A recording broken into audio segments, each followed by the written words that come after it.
Hey, what's up? This is Chosen. Hope you are having a fantastic day. This is going to be a Raid Shadow Legends video in the middle of the week. We know what summon events are coming up this weekend, and we also have some balance changes to a couple champions that have not been touched for a very long time. So we will talk about, is that an actual difference? Are they still going to be Vault Guardians and all of that? We will get you caught up on Supreme Elhain and all the tournaments and events and offers and everything in game as well. Let's get into it.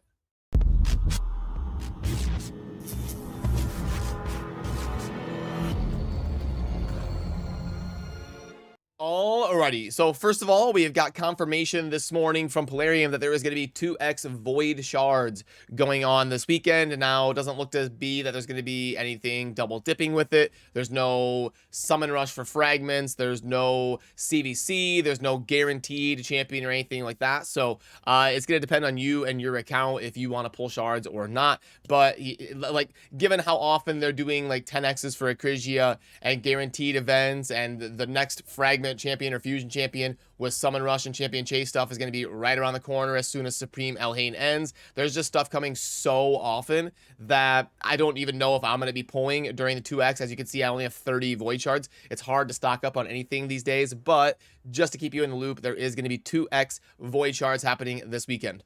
And we are also getting a couple of balance changes to a couple different Undead Horde legendaries. Now, I don't know why they're choosing to rebalance two legendaries in the Undead Hordes. The Undead Hordes is arguably the best faction in the game, with Siphi and Nekarit and Mashaled and Ultimate Death Knight and Rhodos and Battle and so many different good options and good champions going on here in this faction. But we're going to be getting balance changes to both Elegaeus and Suzerain Catan. Now, I do have both of them, so I'll be able to do a little bit of testing if the changes are significant. But let's read through them and let you know exactly what the changes are going to be.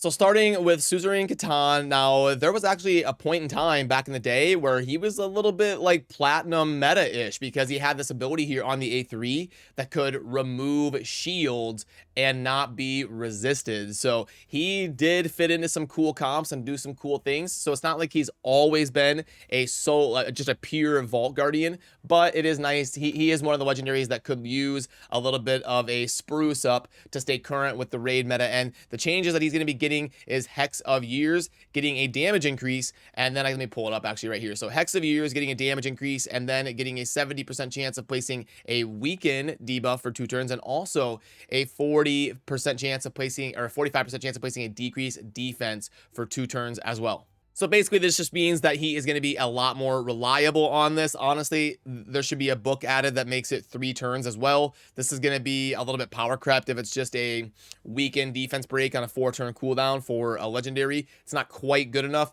unless it hits absolutely hard. I hate when they just give us damage increase. It's like, okay, is that 2% or 50%? I mean, it's a big difference to know exactly what that is. But you know, also, why doesn't Hex of Years place Hex?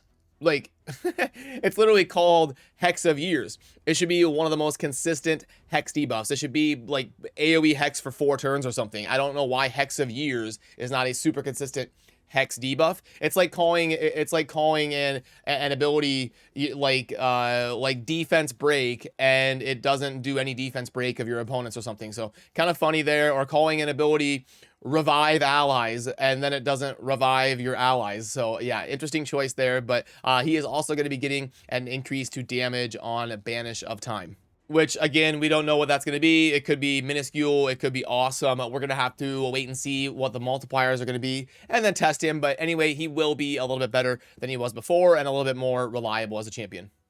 And also Elegaeus getting a little bit of change as well. And the most notable thing here, in my opinion, is the A2 is going to be also placing a block buffs. Now, currently, it is going to attack one enemy, and if there's any duplicates, it will also affect them by putting target skills on cooldown. And this is really good in the Doom Tower or Faction Wars when you face waves where there are 2 or 3 copies of a single champion, and he can, with one ability, attack one of them and then place effects on the other duplicates as well. It's a cool idea for them to put that into the game. It just never really saw as much use as we thought it would back when he was developed. So I like this ability getting a little bit of a bump up, and now it's going to be placing a block buffs as well. So this is absolute god tier for Faction Wars, and in certain stages of the Doom Tower, it could be a pretty solid option as well.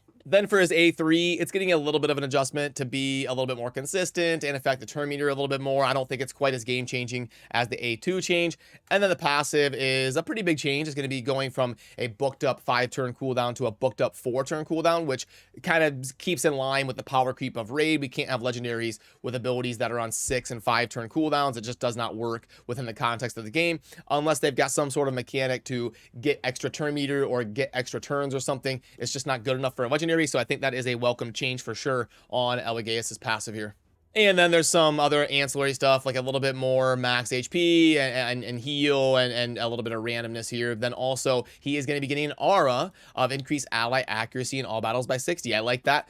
I think he's a champion with a kick not quite consistent or good enough to not have an aura. So I like that he is also going to be getting an aura to help. But the A2 is going to be at least a pretty solid ability. It's going to be a little bit too niche though, because you kind of need target or like duplicate targets on the other team, but at least it helps him. And you know, it's 2 legendaries that could have used a buff for sure. So all in all, I'm good with it, and it should help them within the frame of the game. I don't think on the surface this is going to be some sort of earth-shattering, groundbreaking, meta-shaking thing or anything like that, but it does at least make them a consideration for certain niche uses. And I wish they would do a little bit more robust balance adjusting when they do things. I don't know why they adjust like 2 champions at once. They only do adjustments like once every 2 months. So it'd be nice to either have them more often or have them do like 6 or 7 champions at once, just to keep things fresh and keep with new things to theorycraft and new reasons for people to jump in and try other teams and stuff. So I wish that the balance changes were a little bit more often, but at least we got 2 of them adjusted. And I would give the balance changes like a B or a B plus. It's not like an A. There isn't anything that I think is going to be hyper meta, but it'll make them a little bit more fun.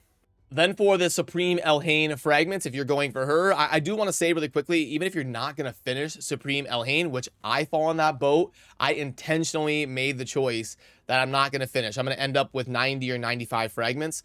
But you never know when there's going to be a good offer or a tournament where you can earn them or something. So I would at least realistically try to acquire some fragments. But just to make sure you're keeping pace properly, there is something you might want to double dip. So you can see the Fire Night tournament here is a day and a half left on it. But we are actually getting a Dungeon Divers that is going to go live right here in 16 hours. So you'll have a little bit of a window there where you can double dip the Fire Night and the Dungeon Divers. And they're both for Supreme Elhain. So if you are going to be doing this Fire Night tournament to get your 2,250 points on the right, I would try to min-max it and wait until the Dungeon Divers is live. And then today, you're going to want to focus on your artifact enhancement to go ahead and get your core hammers and your Supreme Elhain fragments right there. So maybe hold off and be a little bit careful on the energy until tomorrow when the Dungeon Divers is live that you see right here.